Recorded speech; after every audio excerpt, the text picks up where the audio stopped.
అందరికి నమస్తే. కాంగ్రెస్లో కౌలు రైతులు చిచ్చు పెట్టిరట. ఏంది కౌలు రైతుల చిచ్చు ఏంటంటే, కౌలు రైతులకు వీళ్ళు రైతు భరోసా లేకపోతే రైతు బంధు ఏదో ఇస్తామని చెప్పారు. అది ఇవ్వాలంటే ముందు వాళ్ళని గుర్తించాలి. ఒకటి కౌలు రైతులను గుర్తించే విషయంలో చిచ్చు ఇది. ఏంటంటే ఈ అనవసరంగా ఇచ్చిన హామీ అని చాలామంది ఇప్పుడు అనుకుంటున్నారట. కౌలు రైతుల ఇష్యూ ఇది వాస్తవం నేను చెప్పేది. ఇదేదో నేను వార్త కోసమో లేకపోతే నేనేదో ఎవరినో రెచ్చగొడదామనో చేసే ప్రయత్నం కాదు. కాంగ్రెస్లో ఇంటర్నల్గా జరుగుతున్న వ్యవహారం ఇది. కాంగ్రెస్లో ఉండే చాలామంది సీనియర్లు, కాంగ్రెస్లో ఉన్న సీనియర్ మంత్రులు ఈ కౌలుదారుల ఇష్యూను అసలు ఎవడబెట్టమన్నాడు మేనిఫెస్టోలో. ఏంది ఇదంతా?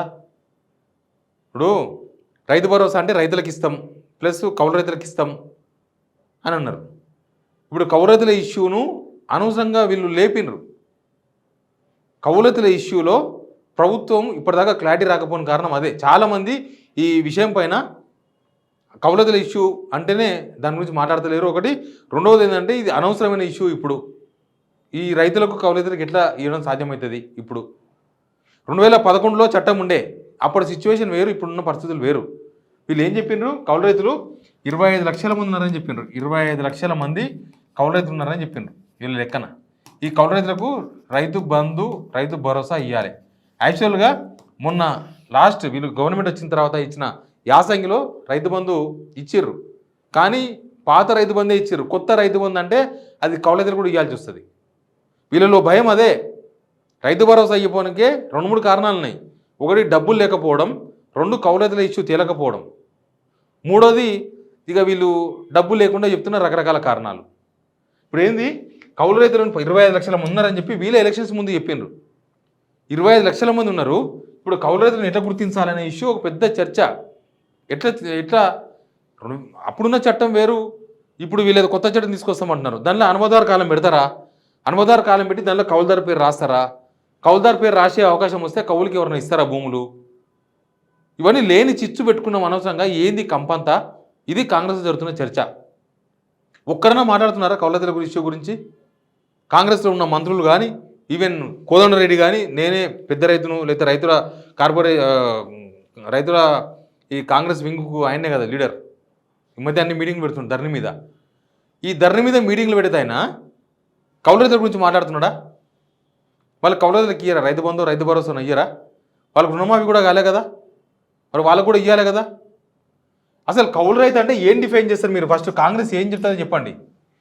ఒక్క ఎకరా కూడా లేకుండా ఎకరాలు 2 ఎకరాలు కౌలు తీసుకున్న వాళ్ళు కౌలు రైతు అవుతాడా? 2 ఎకరాలు 3 ఎకరాలు ఉండి ఆన్నో ఇన్నో పక్కన 1 ఎకరా 2 ఎకరాలు తీసుకొని వ్యవసాయం చేస్తున్న వాళ్ళు కౌలు రైతులు అవుతారా? అయితే మీరు ఎట్లా గుర్తిస్తారు? గుర్తిస్తే ఎట్లా ఇస్తారు రైతు బంధు రైతు భరోసా? ఈ గుర్తించడం చాదగాకనే ఇది అనవసరమైన ఇష్యూ. ఇది ఇప్పుడు ఎందుకు లొల్లి? ఈ కౌలు రైతులది ఇప్పుడు తేనె చుట్టం కదిపినట్టయితే దాన్ని కదిపితే ఇది కలిపితే అనవసరంగా దొరికిపోతాం. ఎవరికి దొరికిపోతారు? భూ యజమానులతోనూ ఇబ్బంది అవుతుంది. ఇప్పుడు నాకు 2 ఎకరాలు ఉందనుకుందాం. ఆ 2 ఎకరాలు నేను కౌలుకి ఇచ్చిన.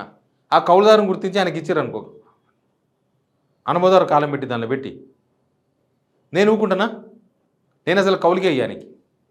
అప్పుడు ఏమవుతుంది? కౌలు రైతుకు ప్రాబ్లం అవుతుంది. ఇప్పుడు అంతకుముందు అండర్స్టాండింగ్తో ఉండేది. ఒక కౌలు రైతు ఉంటే ఇది మీకు వస్తుంది కదా సార్, రైతు బంధు రైతు భరోసా వస్తుంది కదా, కాకపోతే చూసి తీసుకోరంటే నిజంగానే మార్కెట్లో ఒక 10,000 ఉందనుకోండి సంవత్సరానికి కౌలు, సరే ఇవి 5,000 6,000 ఇవి అని అండర్స్టాండింగ్ అది. రైతులు కౌలు రైతులు కలిసే ఉంటారు, వాళ్ళు వేరు వీళ్ళు వేరు కాదు.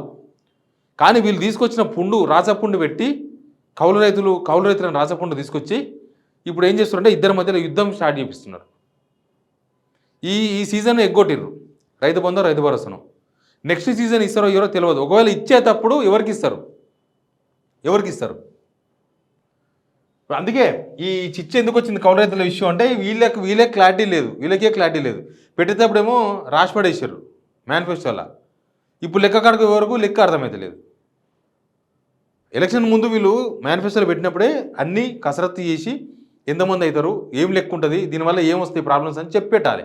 అట్లా పెట్టకుండా పరపర పేజీలు నింపి మేము పెట్టినాం అందరికన్నా మంచి మేనిఫెస్టో ఇచ్చినామని చెప్తే ఇప్పుడు ఆ మేనిఫెస్టో ఎవరు అమలు చేయాలి? మీరు మీ దగ్గరకు వచ్చి ఎమ్మెల్యేని అడగండి. కౌలు రైతులు మాకు ఎప్పుడు ఇస్తారు రైతు బంధు రైతు భరోసా ఎప్పుడు ఇస్తారని అడగండి. అప్పుడు చెప్తారు వాళ్ళకు ఆన్సర్. చాలామంది ఉన్నారు తెలంగాణలో, చాలామంది కౌలు రైతులు ఉన్నారు. ఈ ఆత్మహత్యలు చేసుకునే వాళ్ళలో చాలామంది కూడా కౌలు రైతులే ఉంటారు. వాళ్ళని ప్రభుత్వం ఆదుకోవాల్సిందే ఖచ్చితంగా. కానీ ఇట్లాంటి పొద్దుపోని హామీలతో కాదు, లేకపోతే ఇట్లాంటి మీలో మీరు కొట్లాడుకొని ఇప్పుడు కాదు కొట్లాడుకోవాల్సింది. మీరు మేనిఫెస్టో తయారు చేసినప్పుడే ఆలోచించి పెట్టుకోవాల్సిందే, కొట్లాడుకొని. ఇప్పుడు ఈ ఇష్యూ మీద మాట్లాడదామంటే నాకేం సంబంధం అని, లేకపోతే నాకేం తెలుసు అని, లేకపోతే ఇది ఎవరు పెట్టినారు, ఎవరు రాసినారో వాళ్ళే మాట్లాడుకున్నారని ఇప్పుడు మాట్లాడుకోవడం కాదు. ఇవన్నీ జరుగుతున్నాయి కాంగ్రెస్లో. కౌలుదల ఇష్యూ వచ్చినప్పుడు జరుగుతున్న కథలు ఇవి. అవి బయటికి రావు కదా, అందుకే నేను చెప్తున్నా. రైతు సంఘాలు అన్నారు కదా, రైతు సంఘాలతో మీటింగ్ పెట్టుకొని కౌలు రైతులతో మాట్లాడచ్చు కదా, వీళ్ళు. ఈ రుణమాఫీ విషయంలో కూడా గందరగోళం చేసిండ్రు. రైతు భరోసా, రైతు బంధు కాడికొచ్చే వరకేమో మేము రైతుల అభిప్రాయాలు తీసుకుంటాం, రైతుల అభిప్రాయాలను పాటిస్తామని చెప్తారు. రుణమాఫీ విషయంలో కూడా మరి అభిప్రాయ సేకరణ చేయొచ్చు కదా. ఇప్పుడు ఏంటి అభిప్రాయ సేకరణ? మీరు ఎట్లయితే మీటింగ్లు పెట్టి రైతు బంధు ఎవరికి ఇవ్వాలి, రైతు భరోసా ఎవరికి ఇవ్వాలి, ఎవరికి ఇవ్వకూడదని డిసైడ్ చేస్తాం అన్నారో, సేమ్ రుణమాఫీ మీద కూడా ఎందుకు మీరు అభిప్రాయ సేకరణ చేయలేదు? ఎవరికి చేయాలి, ఎవరికి చేయకూడదు, లేకపోతే ఇప్పటికైనా మీరు రైతు సంఘాలతో మీటింగ్ పెట్టి ఎవరికి చేసినారో చెప్పండి. రుణమాఫీ ఎవరికి చేసినారు, ఎవరికి చేయలేదు క్లారిటీ ఇవ్వండి. లేకపోతే అభిప్రాయ సేకరణ పెట్టి వాళ్ళతో మాట్లాడి ఎవరెవరికి అయింది, ఎవరెవరు కాలేదు ఒక ఊర్లో పెట్టండి. గ్రామ సభలు పొద్దుగా లేస్తే మేము గ్రామ పంచాయతీలో గ్రామ సభలు పెడతాం, ఇది ప్రజాపాలన అన్నారు కదా. ఒక గ్రామ పంచాయతీ దగ్గర ఆఫీస్ పెట్టి, గ్రామ పంచాయతీ ఆఫీస్లో ఒక మీటింగ్ పెట్టుకొని ఎంతమంది రైతులు ఉన్నారు ఆ ఊళ్ళో, ఎంతమందికి రుణమాఫీ అయ్యింది, ఎంతవరకు అయ్యింది, ఎంతమంది కాలేదు, లెక్కలు తీయండి, తెలుస్తుంది. మీకు పోనీకి భయం అయితే అగ్రికల్చర్ ఆఫీసర్ని పంపండి, ఏవోను ఊర్లో కూర్చోబెట్టి లెక్కలు తీయమని చెప్తారు మీకు ఎంతమందికి రైతు బంధు అయిందో. మీరు అన్నట్లు కనీసం ఏదైనా స్కీము 70% 80% రీచ్ అయితే ఆ స్కీమ్ సక్సెస్ అయినట్టే. ఈవెన్ ఒక్కొక్కసారి 50% 55% రీచ్ అయినా కూడా కొన్ని స్కీమ్స్ రీచ్ అయినట్టుగా భావించాల్సి వస్తుంది. అసలు ఈ స్కీమ్ ఎంత పర్సెంటేజ్ రీచ్ అయింది? ఏ ఊళ్ళకైనా పోయి అడగండి. నాకు చాలామంది మెసేజ్లు పెడుతున్నారు, మా ఊళ్ళో 200 మంది రైతున్నారు సార్, మా ఊళ్ళో 110 మందికి అయింది సార్, మా ఊళ్ళో 60 మందికి అయింది సార్, మా ఊళ్ళో 70 మందికి అయింది సార్. ఎవరు వచ్చినా మీ ఊరికి ఎవరు మాట్లాడినంటే ఎవరు రాలేదు. ఈవెన్ వీళ్ళు ఎవరు బీజేపీ ప్లస్ బీఆర్ఎస్ వాళ్ళు కాల్ సెంటర్ పెట్టిండ్రు, మీకు ఏమన్నా రుణమాఫీ కాకపోతే నాకు ఫోన్ చేసి చెప్పండి అని.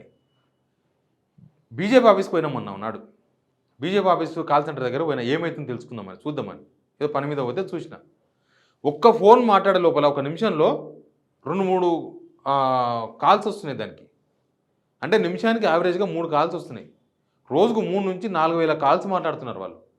బీఆర్ఎస్ వాళ్ళు ఇప్పటికే ప్రకటించారు, మాకు 40,000 మంది రైతులు కంప్లైంట్ చేసినారని 3 డేస్లో. బీఆర్ఎస్ వాళ్ళు 3 డేస్ అయింది కాల్ సెంటర్ ఓపెన్ చేసి. బీజేపీ వాళ్ళు 5-6 రోజులు అయింది. వీళ్ళ దగ్గర 40,000 ఉంటే వాళ్ళ దగ్గర 50,000-60,000 వచ్చారు బీజేపీకి. వీళ్ళ దగ్గరనే 1,00,000 మంది ఉన్నారు కంప్లైంట్ చేసిన వాళ్ళు.